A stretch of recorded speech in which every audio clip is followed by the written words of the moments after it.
Hello, ladies and gentlemen. This is RCE, and welcome back to my channel. This is Scent Style Sports and More. And today we're going to do a fragrance review from the house of Mancera. Listen, before we get into it, please like, subscribe, follow, comment, share the videos. Let me know what you think. Let me know what you're wearing, what works for you. Let me know what your favorite fragrant houses are, okay?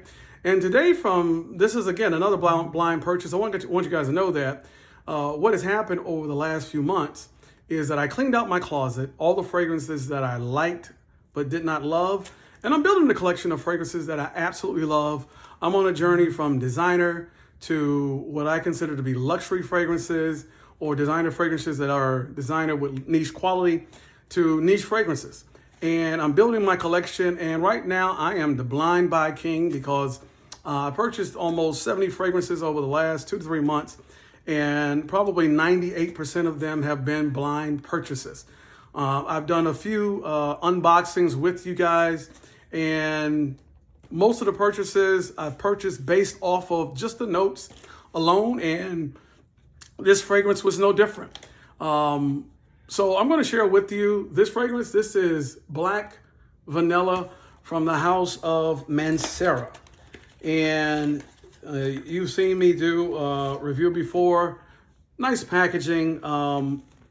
It's not over the top, but I like it. Does have a magnetic cap here and a little bit darker bottle there. And what you're supposed to get in this fragrance in the opening versus what you actually get are two different things. So you're supposed to get some peach, you're supposed to get some black currant.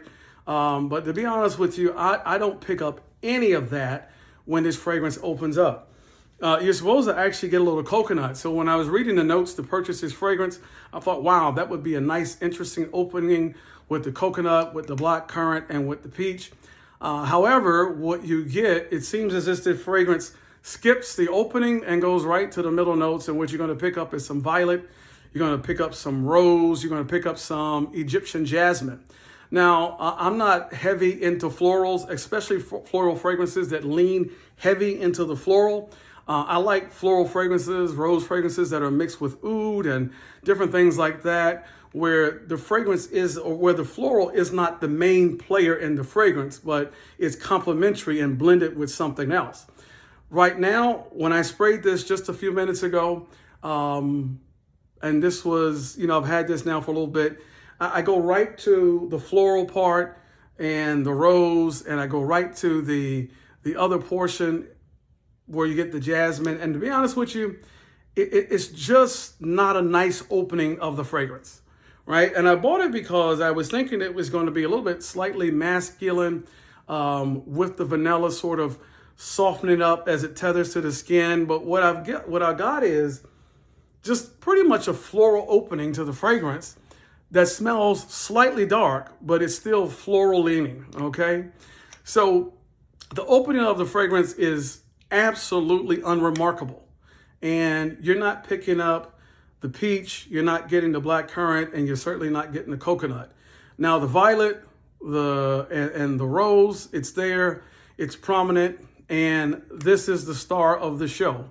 So when you get down to the base notes of the vanilla and the musk, I got to be honest with you, when I did my overnight test with this fragrance, I didn't actually get to the vanilla portion probably until a couple hours later, because it leaned into those middle notes for an extended period of time.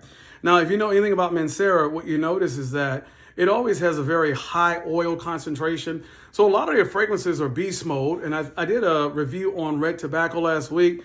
These things will last forever, but the progression that I expected to happen with the notes simply didn't happen.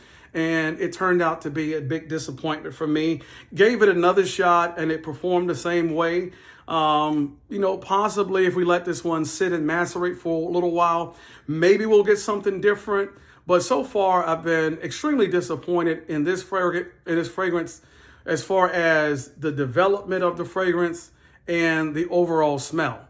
The performance is great as it is with almost all Manceras, but I'm simply just not impressed with the fragrance because it just leans floral and the vanilla doesn't actually show up until late.